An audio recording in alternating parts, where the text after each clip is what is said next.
and I made it public so anybody can download it and use it. As you begin learning Ebsynth, you'll find that people tend to use two major pieces of software in order to work with it.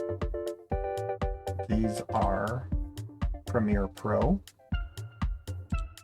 and After Effects.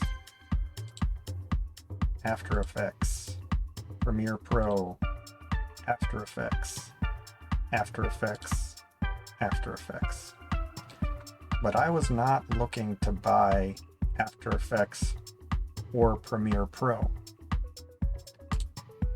After Effects, $21 a month. Premiere Pro, $21 a month. So what I did instead was I worked with FFmpeg, which is free, and created a Python script to do specifically the things I was looking to do with Ebsynth. All of the videos on my channel that were done with Ebsynth have used a variant of this program. I've been fine-tuning it as I go and changing things so that it is more in line with what I want to do and so that I could do it quickly. This is the sample video that I'm going to be using for Ebsynth.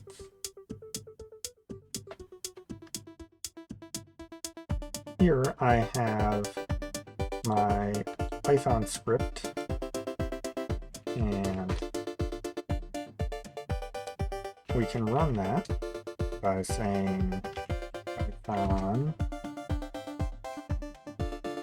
Ebsynth helper, and then I have my test video right here, so I can put that in there and run it.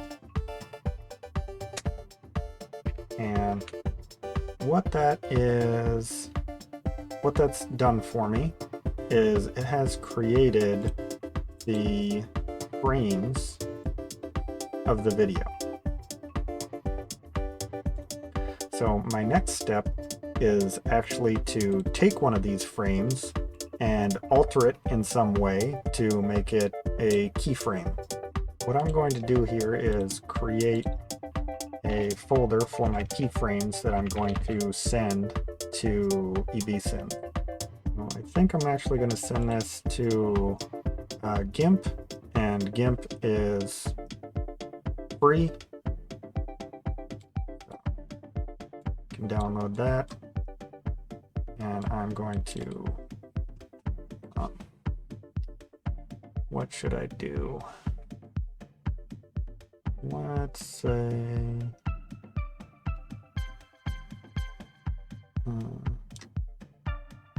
do an edge detect on it. Sure. Yeah, great. Alright, I'll need to export that as keeping that same frame number.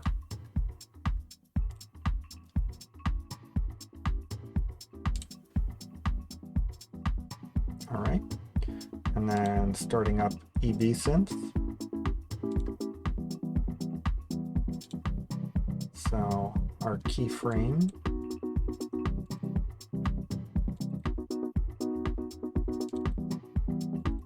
is there, and our video is here, and that is going to go through the entire set, or at least I think so. Let's see, how many are there? Yeah, 346. All right, and where is that going to get put? So it's got this out directory. I am actually going to make a folder for Ebsynth output and put them in there and run it. And while it's running, you can actually check and see how it's doing. Usually.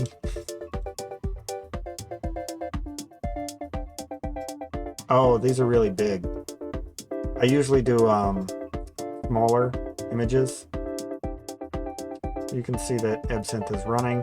It starts at your keyframe and then moves both directions from there. So you see we started at 216, so there's 216, and so it's going all the way down to, it's going to go to 346, while at the same time going up to 1. So we just reached the end of the Ebsynth. So we've got starting at 1, going down to 346, and I put it in this directory called Ebsynth output, and then I will run the same thing again, actually. So this time it's going to notice that we already have the extracted frames and that we have the Ebsynth output directory, and then it's going to create it's going to overlay these onto the original video.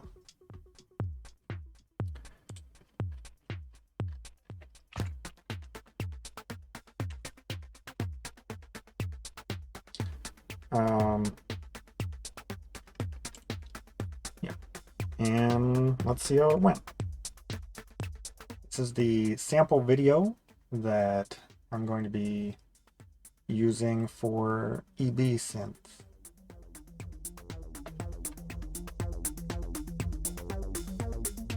So certainly more keyframes would have been nicer. That way I wouldn't have these black areas where my eyes are at the beginning and end of the video. So as we work toward the keyframe, you'll see it gets better,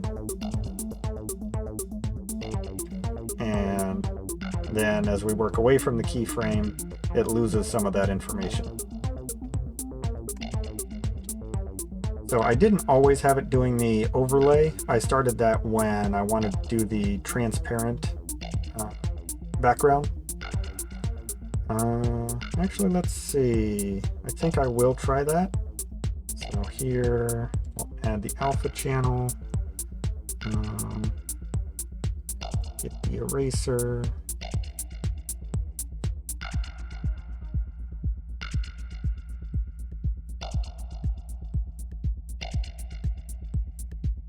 I think that's good enough for the demo.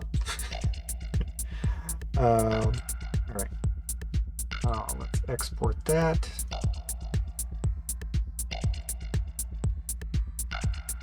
And I'm just gonna rename that original one.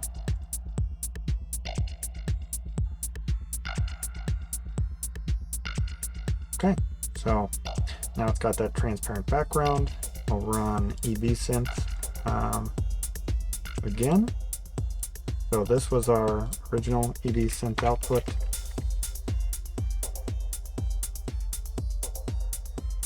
Create a new Ebsynth output and start going. The Ebsynth is complete. We'll run that again. Yeah, I think what the issue here is that I should be saying don't overwrite, and I think it was waiting to see whether or not I wanted to overwrite the original. So I should have renamed it, so I will rename that now, and I will add that in to the script. Oh, okay, there we go. This is the sample video that I'm going to be using for Ebsynth. That's looking pretty good. You can see my original hair in one little section there. But I will show you what this looks like, and I'll put the new change up on GitHub, and you can use it.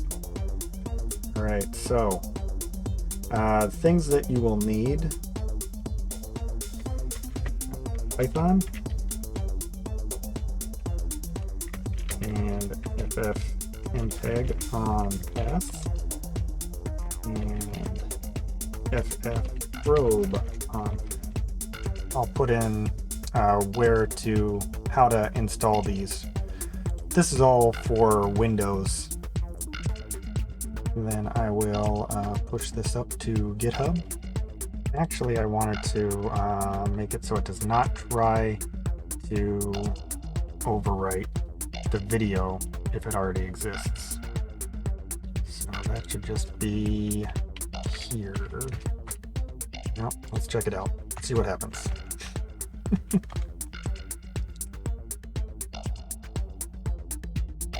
All right. Yep. And now it's saying, okay, it's already there, so don't do anything. There it is. And this should be available to you even if you're not logged in. I made it public so anybody can download it and use it.